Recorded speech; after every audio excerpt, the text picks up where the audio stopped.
नाज़रीन आदाब, शोबे खबर की खुसूसी पेशकश हालात हाजरा में आपका खैर मकदम है। मैं हूं आपका मेज़बान फैयाज़ अहमद फैयाज़। नाज़रीन, आप जानते हैं कि हमारे मुल्क में 1 जुलाई यानी आज से बाज़ाब्ता तौर जो 3 नए कानून सामने लाए गए उनका इतलाक़ हुआ, उनको नाफिजुल अमल किया जा रहा है और इस सिलसिले में मरकज़ी सरकार की तरफ से तमाम जो रियासतें हैं, जो यूटीज़ हैं, उनसे कहा गया कि वो सलाहियत साजी, तकनीक और बेदारी पैदा करने के सिलसिले में मुतहरिक हो जाए। यहाँ अगर हम जम्मू कश्मीर की बात करेंगे तो जम्मू कश्मीर में इस सिलसिले में चंद ही दिनों पहले हमारे चीफ सेक्रेटरी श्री अटल डलू जी ने एक मीटिंग में तमाम इंतजामात का जायज़ा लिया और इस सिलसिले में आज थाना दिवस मनाने का फैसला लिया गया और आज पूरे जम्मू कश्मीर में बेदारी पैदा करने के सिलसिले में, इस सिलसिले में तमाम तर सलाहियतों को बरोकार लाने के सिलसिले में थाना दिवस मनाया गया। आपको यह भी मालूम है कि हाल ही में हमारे डायरेक्टर जनरल पुलिस जनाब RR सोहेन साहब ने इस सिलसिले में जो मालूमाती एक किताबचा है, उर्दू मजमुआ है, उसे भी जारी कर दिया गया। चूंकि अब बाज़ाब्ता तौर ये 3 कवानीन जिनका हमने इससे पहले भी जिक्र किया, जिस तरह से हमने पहले ही कहा कि इसमें जो हमारे पास इंडियन पेनल कोड था उसको रिप्लेस किया भारतीय न्याय संहिता ने और इसके साथ साथ जो CRPC है उसको भारतीय नागरिक सुरक्षा संहिता ने रिप्लेस किया। इसी तरह से अगर हम बात करेंगे इंडियन एविडेंस एक्ट 1872 से मुत्तलिक, उसे भारतीय साक्ष्य अधिनियम ने रिप्लेस किया।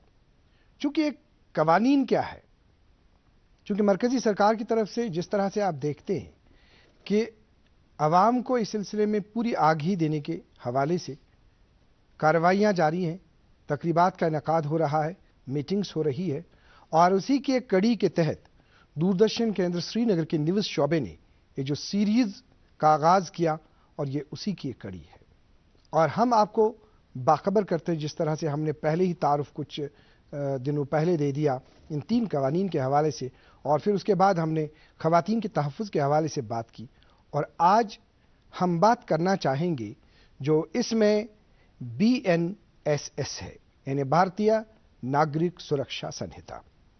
एक आम शहरी को, एक आम नागरिक को ये जो कानून है, ये कानून किस तरह से तहफ़्फ़ुज़ फराहम करता है, इसमें कौन कौन सी चीज़ें हैं, ये खुसूसी गुफ्तगू हम आज आप तक पहुंचाना चाहेंगे और इस सिलसिले में हम शुक्रिया अदा करना चाहेंगे कश्मीर यूनिवर्सिटी का और जम्मू कश्मीर पुलिस का, जिन्होंने एक डिस्टिंग्विश्ड पैनल आज हमारे यहाँ पे उनसे कहा कि वो यहाँ तशरीफ़ लाए। हम उनका तारुफ करा देते हैं। हमारे साथ हैं प्रोफेसर डॉक्टर मोहम्मद हुसैन साहब, जो dean school of law university of Kashmir है। आपका वेलकम है हमारे शो में। शुक्रिया, बहुत बहुत शुक्रिया फैज साहब। इनके साथ तशरीफ़ रखे हुए हैं मोहतरम लाइक अहमद साहब, जो जॉइंट डायरेक्टर प्रोसिक्यूशन है, crime branch, Jammu Kashmir police. मोहतरम लाइक अहमद साहब, आपका भी वेलकम है हमारे शो में। बहुत बहुत शुक्रिया फैज साहब।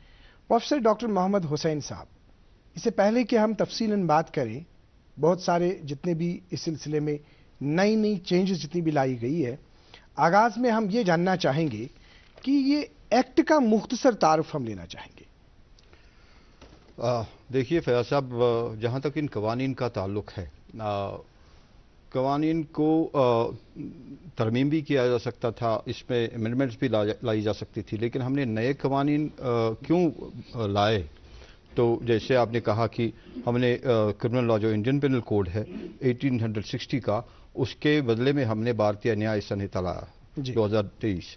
इसके बाद हमने जो क्रिमिनल प्रोसीजर कोड हमारा था 1973 का, उसके बदले में हमने भारतीय नागरिक सुरक्षा संहिता लाया और तीसरा जो इंडियन एविडेंस एक्ट 1872 का है उसको हमने रिप्लेस किया और उसकी जगह हमने भारतीय साक्ष्य अधिनियम 2023 लाया।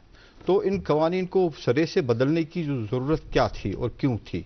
देखिए, मैं इसमें यह अर्ज़ करूं कि एक तो वो जो कवानीन थे बहुत पुराने हो चुके थे, लगभग 100, 150, 200 साल से वो चले आ रहे थे। जैसे हम देख रहे हैं कि 1872 का इंडियन एविडेंस एक्ट था और इसी तरह से 1860 का क्रिमिनल लॉ था, हमारे पास आईपीसी था। इसी तरह से जो चूंकि क्रिमिनल प्रोसीजर कोड जो है 1973 में अमेंड किया गया था, लेकिन वो भी बहुत पुराना हो चुका था।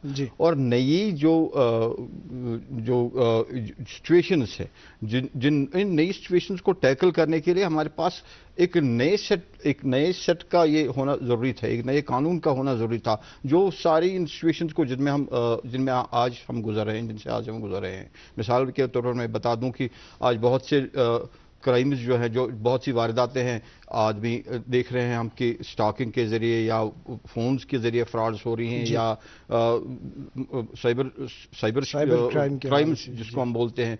बहुत महत्व है इनका, और इनको डील करने के लिए, इनको टैकल करने के लिए हमारे पास कानून जो है उनकी वो पूरी कवरेज नहीं होती थी, सेक्शंस पूरे डील नहीं कर रहे थे। तो इसकी वजह से हमको ये जरूरत पड़ी कि हम नए सिरे से इन कानून को नए सिरे से लागू करें, नए सिरे से लाएं, नए कानून लाएं। और दूसरी बात, अहम बात इसमें यह है फयाज साहब कि पहले जो कवानीन हमारे पास थे, चूंकि वो कॉलोनियल एरा के थे, कॉलोनियल एरा में ये जानकर बनाए गए थे कानून, अंग्रेजों ने उस वक्त ये जानकर बनाए थे कानून की जो सब्जेक्ट कंट्री है उनमें जो लोग, अगर थ्रस्ट फोकस था ये कि हमको वो जो सब्जेक्टेड टेरिटरी है उसमें लोग हमारे खिलाफ, हुकूमत के खिलाफ कुछ ऐसा ना करें, चाहे वो सेडिशन के लॉ थे या चाहे वो बाकी वैसे किस्म के लॉज थे। फोकस यही था, वो कॉलोनियल पैटर्न था उन कवानीन का। यहाँ जो आप देख रहे हैं, नाम ही से पता चलता है कि भारतीय न्याय संहिता, यानी कि इंसाफ की हम बात कर रहे हैं, जस्टिस जो है, इंसाफ की हम बात कर रहे हैं। इसी तरह से क्रिमिनल प्रोसीजर कोड हमारे पास था, उसके बदले हम ला रहे हैं भारतीय नागरिक सुरक्षा। देखिए, थ्रस्ट वर्ड पर है नागरिक सुरक्षा का। नागरिक सुरक्षा हमारे लिए महत्व है, इसीलिए हम कानून इसी के इंटेंशन ऑफ द लेजिस्लेचर देखा जा सकता है। जी, जिससे डॉक्टर साहब आपने जो बात की अभी नागरिक सुरक्षा के हवाले से आपने बात की, जनाब लईक साहब, किस तरह की हाइलाइट्स हैं इसमें? जनाब फयाज साहब, ये भारतीय नागरिक सुरक्षा संहिता जो है, इसमें बड़ा ध्यान दिया गया है with regard to transparency and accountability. जी, और चूंकि एडवांसमेंट हुई है टेक्नोलॉजी की, तो उस बात का भी खास ख्याल रखा गया। क्योंकि आम लोगों का ये सोचना है कि बड़ा डिले होता था केसेस का निपटारा नहीं होता था, इसलिए इसमें एक टाइम लाइन लाई गई, टाइम फ्रेम लाया गया। जी, और कुछ हुकूक जो है वो विक्टिम के भी है, वो जो एक मुजरिम है उसको भी कुछ राइट्स दिए गए कि, और जो ट्रायल्स है, स्पीडी ट्रायल्स और इन्वेस्टिगेशन, इससे इस कानून का मफहूम जो है उसमें न्याय भी मिलता है, नागरिक सुरक्षा भी मिलती है, और जब एविडेंस भी है, साक्ष्य अधिनियम भी है, तो इन केसों का बिल्कुल इंसाफ फराहम किया जाएगा। इसमें बहुत ख्याल रखा गया है इस कानून में। अगर देखा जाए कि टाइमलाइन क्या है, कि सबसे पहले हम देखेंगे कि एक फरियादी, उसकी फरियाद जो थाने में जाता है वो कंप्लेंट रजिस्टर करता है। जो नए सेक्शंस आ गए, सेक्शन 173 नागरिक सुरक्षा का, वो जो पुराना सेक्शन इसका था 154, इसमें यह परिवर्तन आया है कि अब आप 0 FIR विदाउट ज्यूरिडिक्शन ऑफ, अगर उस थाने का ज्यूरिडिक्शन ना हो, ये बिल्कुल मैंडेटरी है एक अपने ऑफिसर इंचार्ज पुलिस स्टेशन पे कि वो 0 FIR इंदराज करे, और बाद में उसका इस तरह प्रोसीजर है कि वो दूसरे थाने जहां उनका ज्यूरिडिक्शन बनता है वहां पे वो उसका कॉग्निजेंस ले, तफ्तीश करे, और जो एक्यूज्ड बनता है और उसको ट्रायल के लिए भेज दे। इसके अलावा एक EFIR का कंसेप्ट आ गया। मतलब यहाँ पे हम आपको रोकना चाहेंगे कि हमारे पास ये बात सामने आ गई कि जो इससे पहले हमें ये कहा जाता था कि अगर कहीं पे FIR काटा, अब उसको हुदूद देखने हैं अपने कि कौन सा ये है, अब वो चीज़ नहीं है। अब कहीं पर भी उनको ये हो गया, वो वहाँ पे जाके वो कर सकते हैं, वहाँ पे FIR लॉन्च करा सकते हैं। बिल्कुल, आपने बिल्कुल बजा फरमाया, सही फरमाया कि अब आउटसाइड टेरिटरी, हुदूद के बाहर अगर वक़्वा हुआ है तो, और इसका इंफॉर्मेशन, इतला उस पुलिस स्टेशन को मिला है जिसका उसका दायरे इख्तियार नहीं है, हद इख्तियार नहीं है, उसका फर्ज बनता है जो कानूनी मैंडेटरी प्रोविजन कि वो उस केस रजिस्टर करे, जिसको हम 0 FIR कहते हैं। उसकी प्रॉपर नंबरिंग होती है और वो रेफर किया जाता है कंसर्न पुलिस स्टेशन को। तो टाइमलाइन के हवाले से डॉक्टर मोहम्मद हुसैन साहब, जो अभी बात की लईक साहब ने, जो इन्होंने कहा कि टाइमलाइन की, टाइमलाइन को हम थोड़ा सा समझने की कोशिश करेंगे यहाँ पे।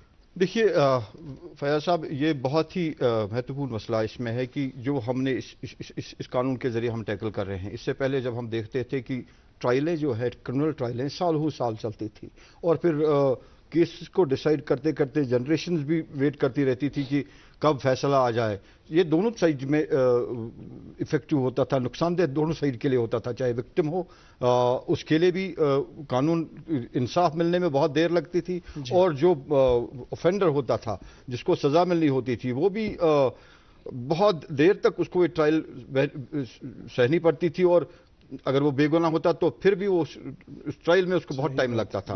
वो पनिशमेंट की वजह से भी, मतलब आधी पनिशमेंट तो वो ऐसे ही सफर करता था, सफर करते करते मिल जाती थी। तो इसमें हमने क्या किया है कि इसमें हमने एक टाइमलाइन में सब कुछ रखा है कि पहले ही किस टाइमलाइन में हमको क्या करना है। मैं आपको मिसालें देता हूं सर। मैं आपको बता दूं कि अगर हम इस टाइम फ्रेम को देखते हैं तो चार्जशीट जो सबसे पहले जो पहली कड़ी होती है किसी भी ट्रायल को शुरू करने की, वो होती है कि फाइलिंग ऑफ द चार्जशीट। बिल्कुल। तो उस चार्जशीट में पहले तो कोई टाइम ऐसे था ही नहीं, बिल्कुल चलते रहते थे, और चार्ज फाइल होता था या नहीं होता था, इस पर वो कोई ज़ाब्ता ये था नहीं कि कितनी देर में करें, क्या करें, उसमें सालों लग जाते थे।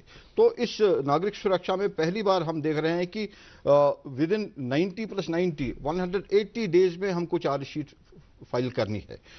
ये लिख रहा है कि दैट कोई भी प्रोसेस जो इसमें चार्जशीट को फाइल करने में कोई भी प्रोसेस अगर हिंड्रेंस बने, ये चार्जशीट फाइल होनी है 90 डेज में, और उसमें अगर टाइम लिमिट और बढ़ा दें तो सिर्फ और 90 डेज, उसके अलावा कोई गुंजाइश नहीं है चार्जशीट फाइल करने की।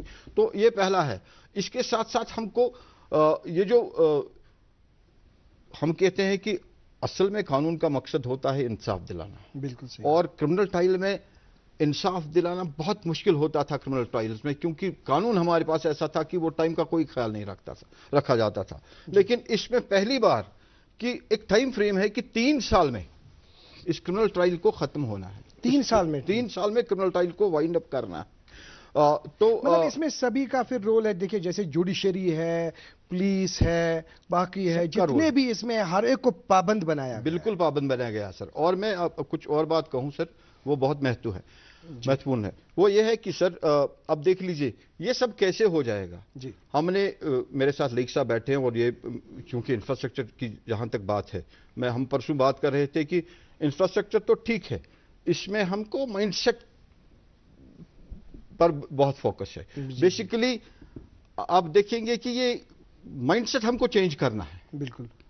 चाहे पुलिस हो, चाहे जुडिशरी हो, चाहे फिर पुलिस में इन्वेस्टिगेटिंग एजेंसी हो, चाहे फिर विटनेसेस हो, चाहे फिर ट्रायल के साथ जो भी अटैच, जो भी एसोसिएटेड है, उन सब चीजों में, उन सब लोगों में माइंडसेट का चेंज होना बहुत जरूरी है। जब चेंजेस लाई गई तो जाहिर सी बात है कि तरीक़ेकार जो है, तरीक़ेकार को भी चेंज होना है। जिस तरह से नाज़रीन आप जानते हैं कि अगर कोई बीमार हो जाता है तो बीमार होने के बाद वो डॉक्टर के पास चला जाता है, तो डॉक्टर उससे ये एडवाइस करते हैं कि आपको अपना लाइफस्टाइल चेंज करना है।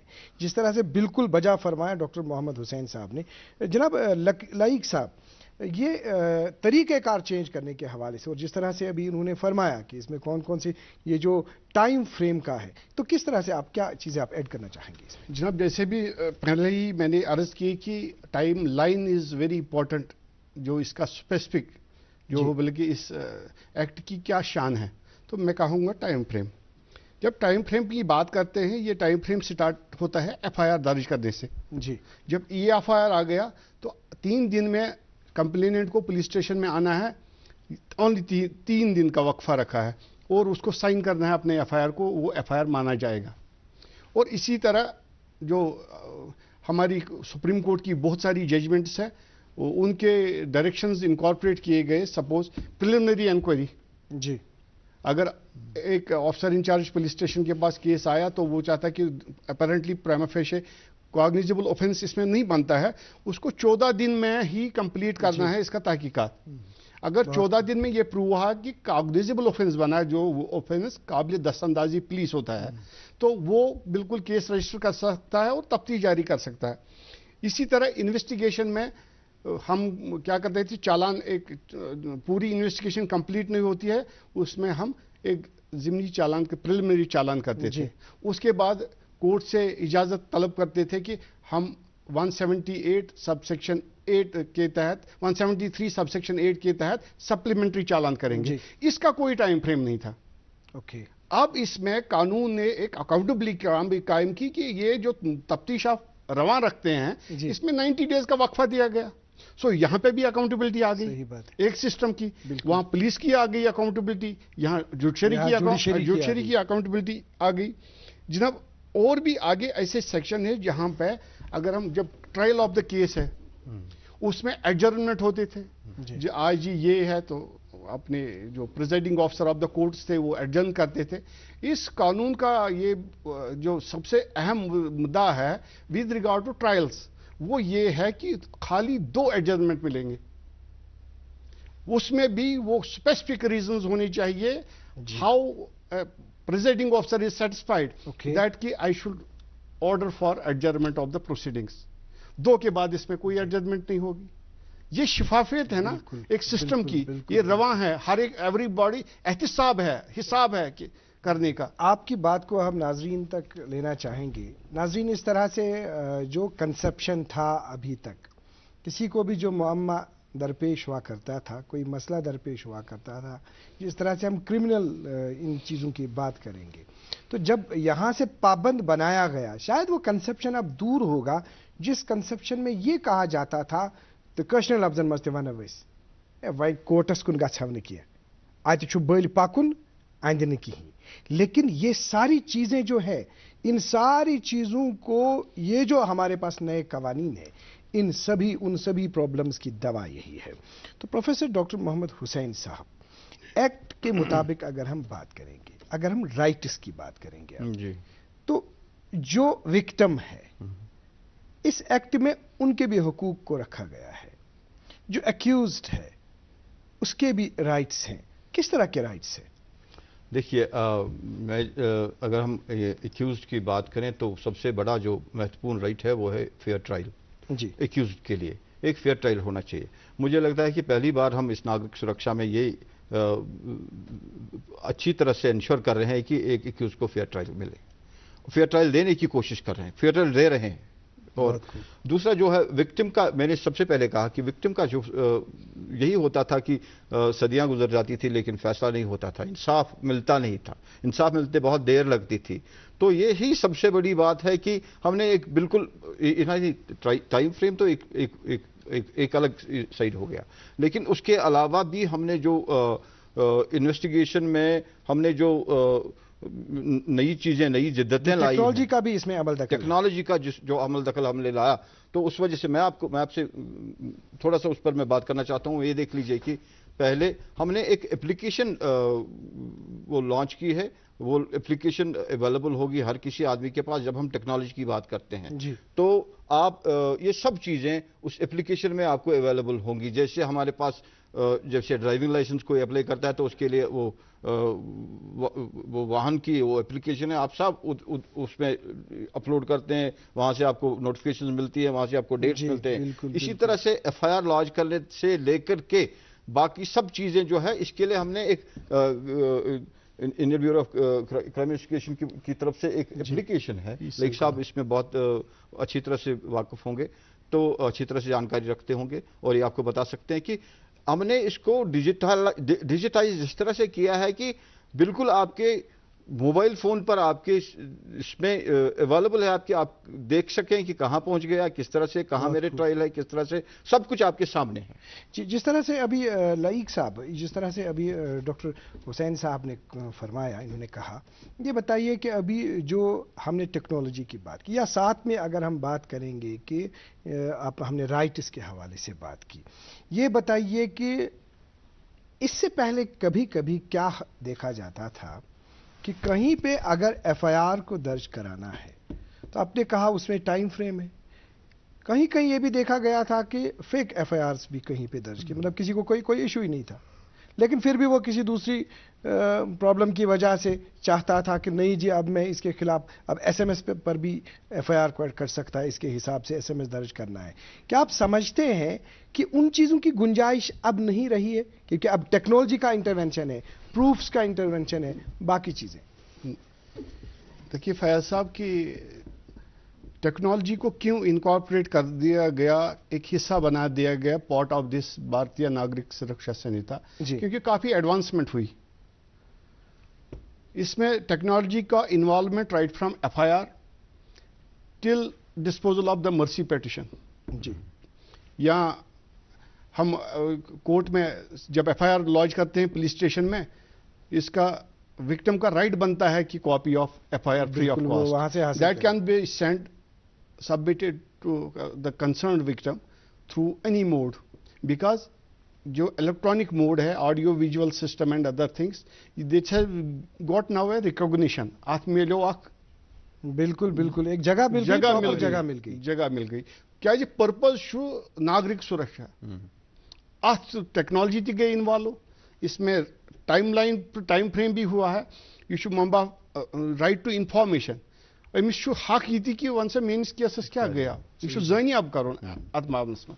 दैट मीन्स कि जो अभी हमें डॉक्टर साहब ने यहां से कहा कि ये एक्ट जो है इंसाफ की तरफ सबसे ज्यादा फोकस है, इंसाफ जो है इंसाफ की तरफ फोकस है। अगर हम बात करेंगे अब ये मतलब इन्वेस्टिगेटर्स की, उनका किस तरह का रूल है? इन्वेस्टिगेटर का अहम रोल होता है, वो ज़ाब्ते फौजदारी में भी था और इसमें तो ज्यादा ही रोल है, और अकाउंटेबिलिटी भी है।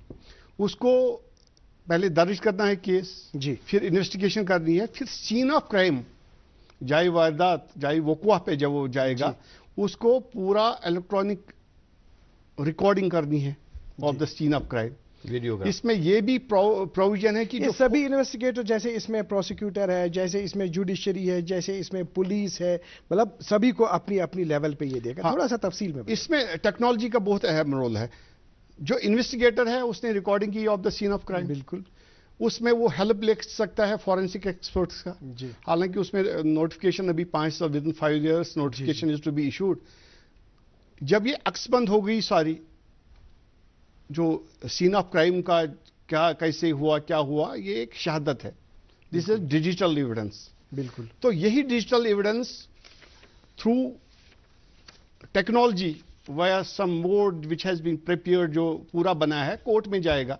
ठीक, वहां पे भी जज साहब जो है वो चार्ज भी फ्रेम करेंगे, it will be served upon the accused. उनको भी तहकीक में ज्यादा टाइम नहीं लगेगा, उनको भी एक किस्म का इसमें शफाफियत भी, इसमें स्पीडी ट्रायल जो जस्टिस मिल रहा है।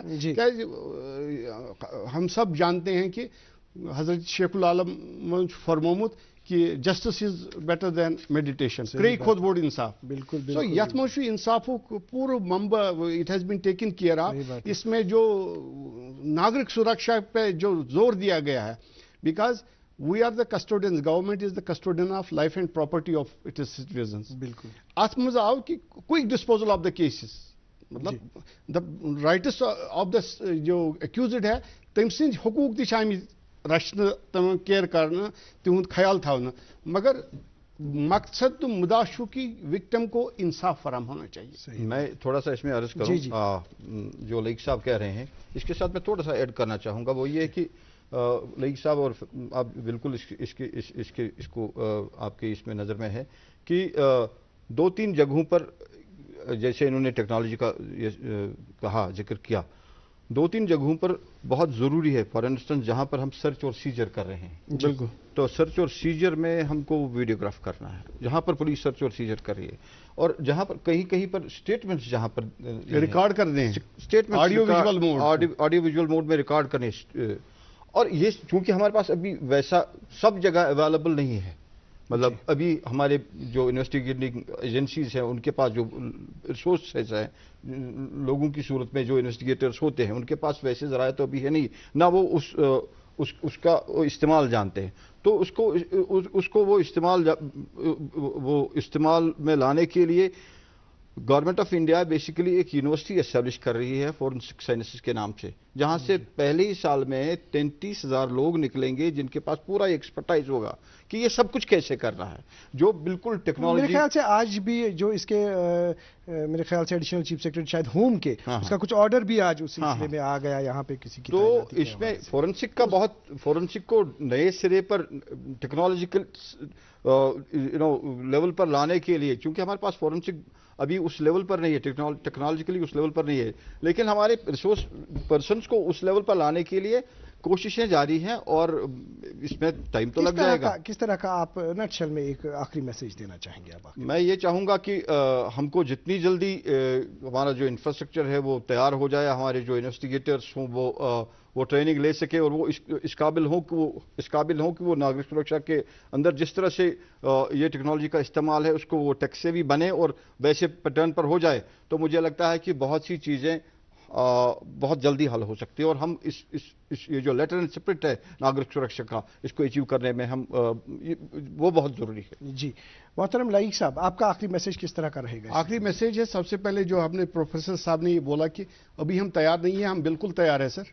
हमने बहुत सारी ट्रेनिंग कोर्सेज कराए, जम्मू एंड कश्मीर पुलिस के लिए एक चैलेंज है एंड हम इस चैलेंज के लिए बिल्कुल तैयार है। हमने अपनी तरीके से पूरी भरपूर कोशिश की है।